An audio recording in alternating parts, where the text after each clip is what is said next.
we doing? I'm doing super fine.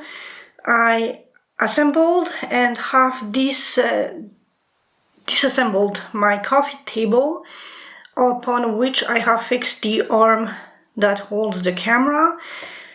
Either tomorrow or after this series, I'm gonna try, wish me luck, pray for me. I'm gonna try to also have either the Yeti microphone, which is kind of heavy, on the boom arm that I have up in my room. If not, I'm gonna try with the other microphone, see how the sound goes. Also, you might have a clearer sound going forward, as I will be tinkering with the noise cleanup in DaVinci. It's a new thing that I need to get my fingers on. So, with that being said, did we like Krampus and the Grinch thus far? I promise you it's going into lighter territory, as we can observe by the tablecloth. And okay, so you get a free cookie if you can guess the character upon which the spread is inspired based off this color-ish. It's in the same zone, hues, you know? So, who is this character? 3, 2, 1. Rudolph's guiding light. Rudolph the red-nosed reindeer. And I don't know the rest of the lyrics. I'm also awfully out of tune, so Rudolph. Rudolph's guiding light. 5 cards and 1 oracle, or as many as will pop out at the end. And since we are going back into light territory, we are back with this beautiful thing that is called Once Upon a Time Tarot. Obviously, the counterpart will be Gourmet, which is always so fun to work with. And introducing a deck that I haven't used thus far, we have Spirit Animals Oracle cards. Here you go. Just a little upper. Boom. So, I will see you in literally 2 itty bitty witty seconds.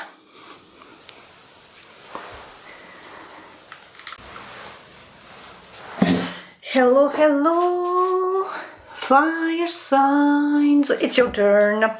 So,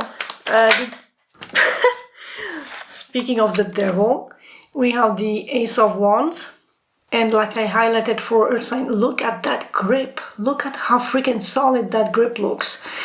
New work, new inspiration, new enthusiasm. You are grabbing the bull by the horns, and it's not even a joke. Did you guess the character that is inspiring today's spread? It's titled Rudolph's Guiding Light. And as we are approaching Christmas, I really wanted to have a flow from the dark, Krampus, Grinch, Rudolph, and you can guess the 2 others.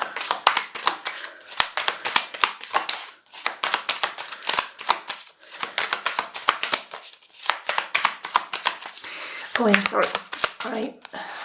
Maybe I need to put my I assembled my coffee table, and so the camera's arm is now on it, but it definitely changes what the camera captures, which normally you could see me shuffle, and might have to pull back just a little so we can have it inside if you so desire.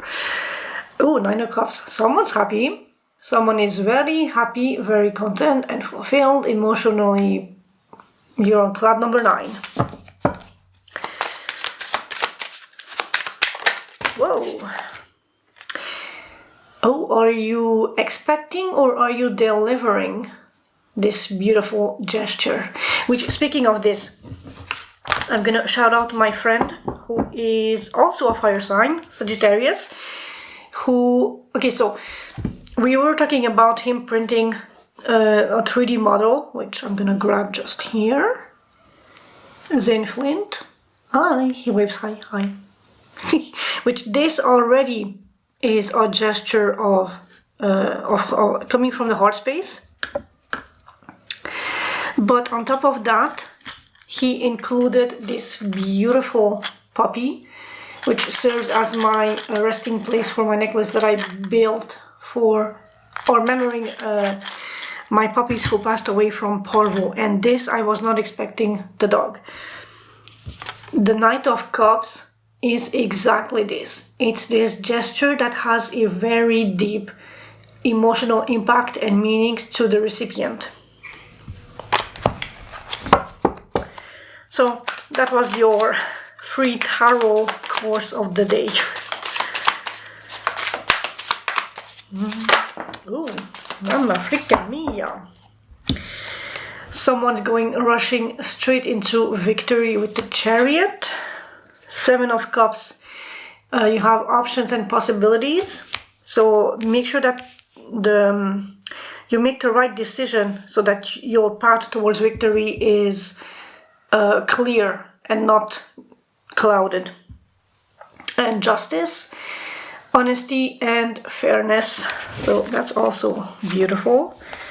And so if you declutter a bit of options, Justice will help you move even swiftlier into victory with the Chariot.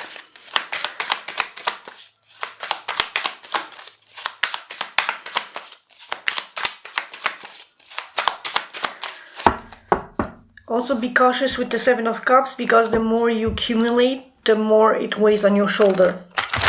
And you want to not overpack your backpack with useless things, which is something I tend to do, and I need to work on not overpacking things that I think that I might need that I will not need.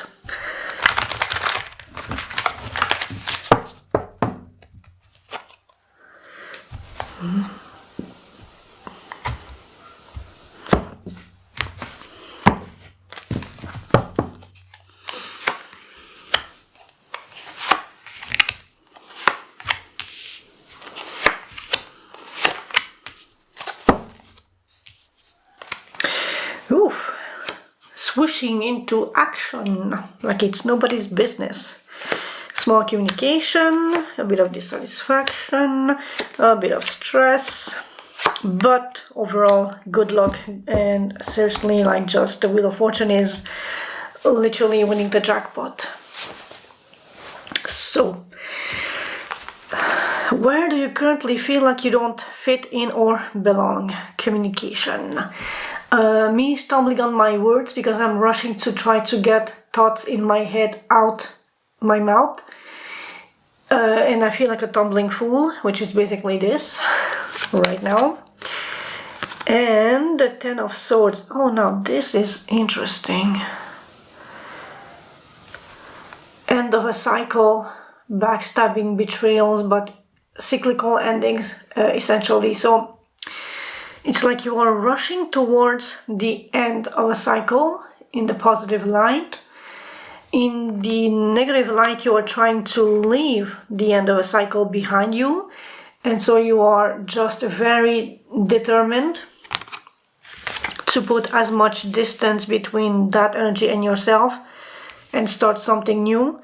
And you may use a little bit abrasive or just rushing without thinking the consequences through, because you want to end something or move away from that ending. And so you feel like you don't fit in or don't belong because your words may have a bit too harsh of an impact, and you are hurting people in the process. Or you are just unapologetically ending things and you don't feel that you fit in because others might give a 3rd, 4th, 5th, 6th, 100th chances to the situation, whereas you just end it and you move on, and it's like end of the story.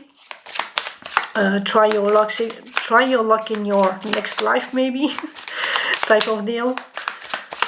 You are definitely not soft, and you are not taken advantage of.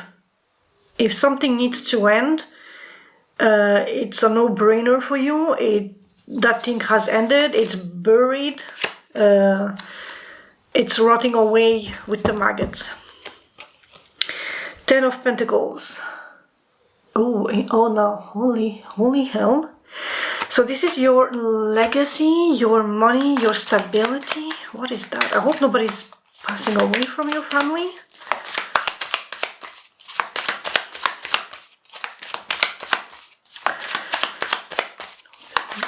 Maybe you feel like you don't belong in your family, which is also something that pops out, because again, you are too outspoken, too brash, too expressing what's on your mind, whereas others might hold back, and so your communication comes off as backstabby and betrayal, or just very, very painful. 8 of Cups, and there is a sense of moving away emotionally from this Zane, don't move. Potentially this family situation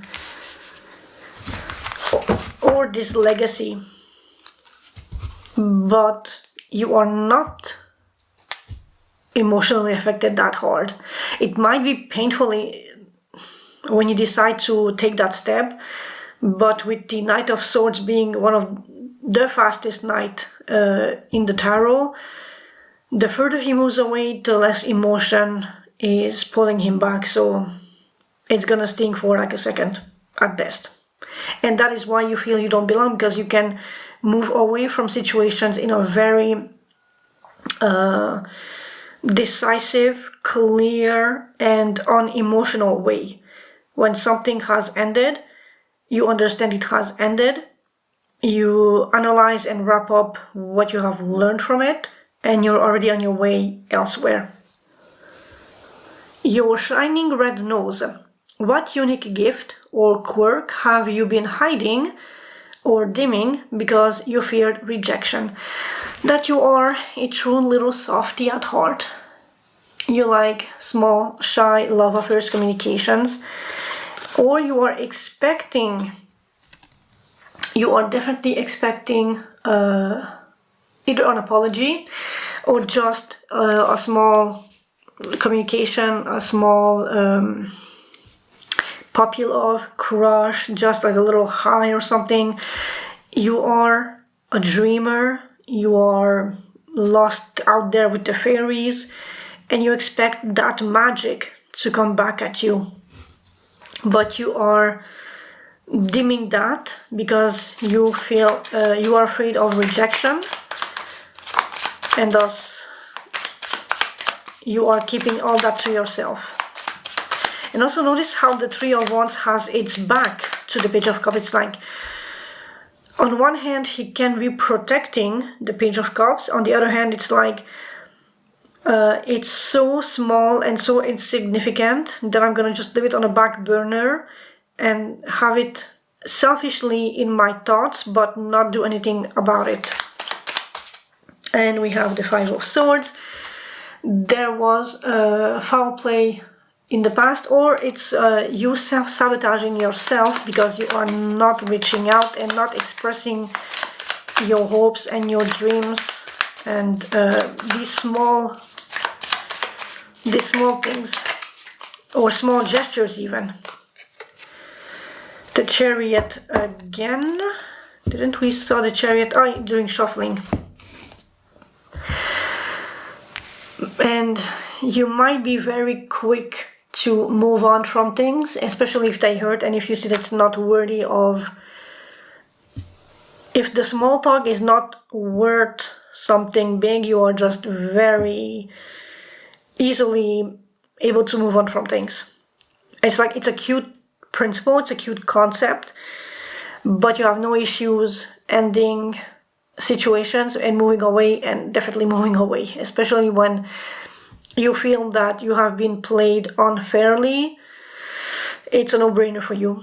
Your expectations are changing, your patience is dwindled, and you're on the road again, moving away. The fog on the path. What confusion or uncertainty is currently clouding your way forward?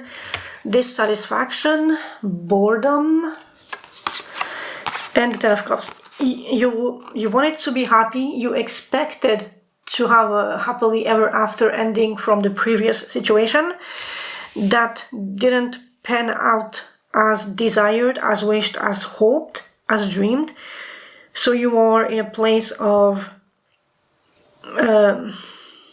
consider 10 and 4. It's like you lost 6 cups in the process, and now you are just completely disillusioned and unhappy with how things turned out. But this focus on the lack of happiness might be judging your or clouding your judgment in wishing and hoping for that Ten of Cups again in a different story, in a different situation, with a different person, a different job, a different context, whatever applies to your situation. Because when we are unsatisfied, we are not manifesting, and you are focusing so much on that boredom and that loss and that disgruntlement, that you are attracting even more of that. And we have the King of Wands. Utilize your bold, beautiful, creative energy to really go hone in, to grab opportunities and to grow them and transform them, and so that you can be on your merry way back to that Ten of Cups. It's just a question of looking at that cup in the clouds and not the ones in front of you.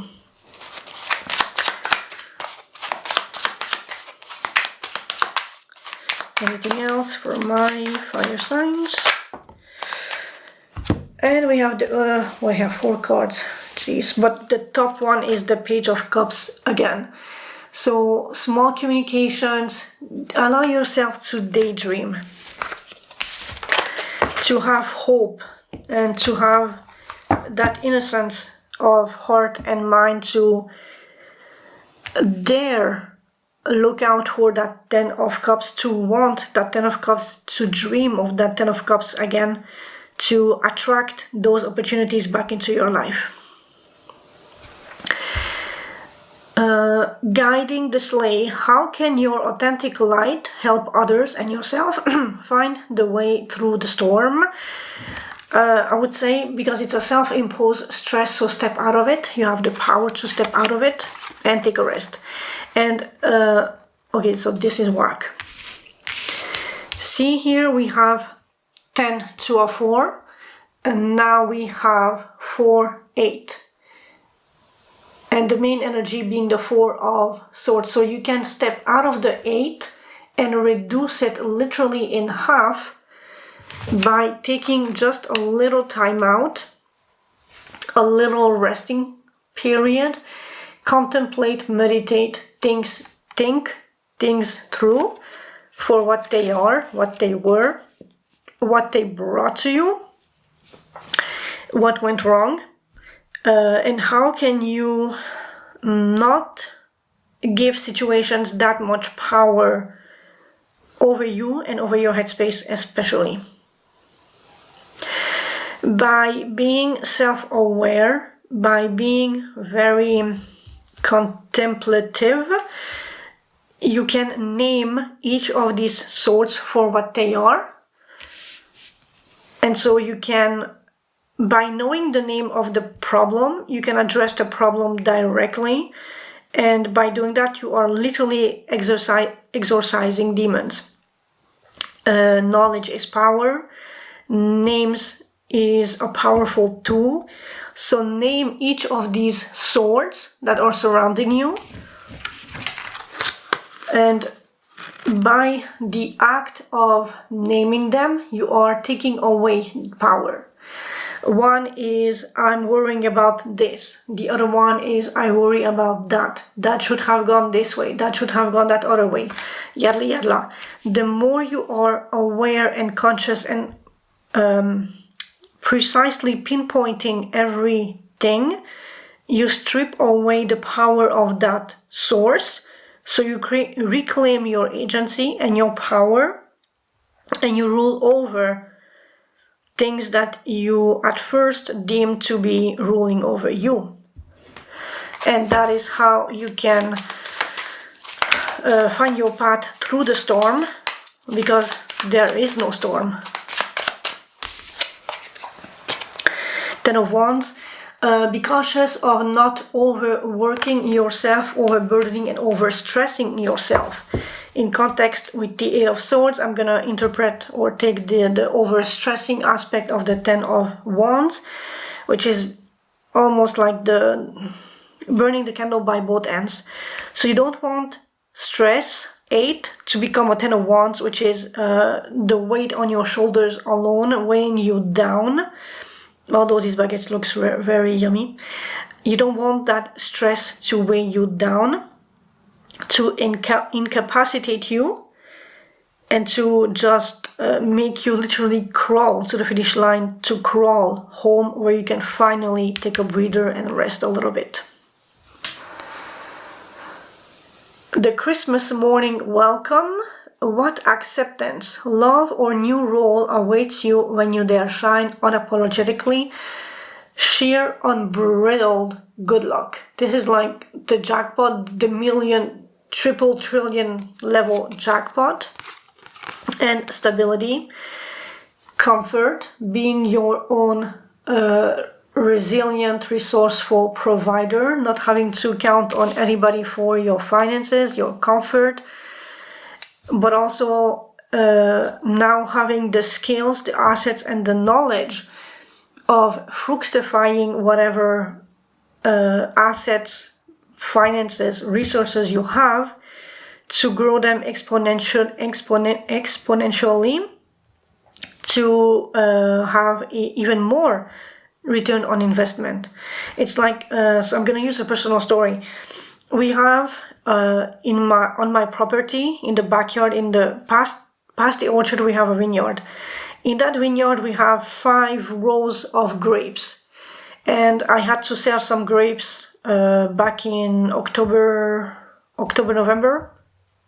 And seeing how popular some sorts are, I can try to have a couple more lines built so that I can buy more of those grape trees or seeds or whatever, grow more, and with that I can expand, taking care of them, and so that I can make more almost passive-ish revenue, because grapes need to be tended, but just like spritzed and cut and whatever, that I can learn to do my own, and I have a yearly or 2 yearly revenue easily, depending on how the price goes, and it usually goes up for grapes because they make wine and alcohol or other stuff. So it's that sense of I already have something and I can multiply it to have more and more and more in a steady source of revenue. And I just use the analogy of grapes and a vineyard, but whatever is in your personal vicinity, capacity to do it. Selling courses, selling skills, art, crochet, whatever is that you can monetize, that doesn't really take a lot of work, or that is manageable at least, that you can monetize to have a steady income, money flow. And we have the Four of Pentacles, so you might want to hold on to money. Be careful of, at this time, especially during the holidays, how you spend, where you spend. The economy is being a bitch at the moment. But with accepting yourself for as you are, luck will come your way, and you will not need to be counting every penny and, you know, where you spend stuff. And this seems to be, yeah, the last message. Nothing else is popping out. So I'm gonna shuffle the oracle cards and let's see. Whoa, chakalaka! What we have for fire signs, and we had 2 cards, so I'm gonna take them both, which are very beautiful messages. Just the titles of it: Infinite Possibilities and Magic. Infinite possibilities. You are the sovereign. You are the sovereign of the seen and unseen worlds. The magic, next card literally, the magic of love surrounds you. Beauty transforms you. Listen to the spirit's flight. Abandon the darkness. Step out of this Eight of Swords energy. Go beyond the ordinary and become the legendary, which Wheel of Fortune, 10 of Cups, literally, and you dashing with the magic. Choose to know the truth because you can. Open your inner wisdom. You can see through the deception. Let the past go and make room for better life. Rise up. Magic and wisdom are your birthright. And this can be as simple as manifesting and as desiring something, putting your focus onto that thing, and by appreciating every bit of happiness that you are blessed with, you are commanding and attracting more of that into your life, which is how manifestation and magic really works. So, fire signs, thank you so very much for having been here with me. I appreciate you very, very deeply. Thank you so very much for supporting my humble little channel. I will definitely see you tomorrow. Pew, pew, pew, pew, pew. Ciao, ciao.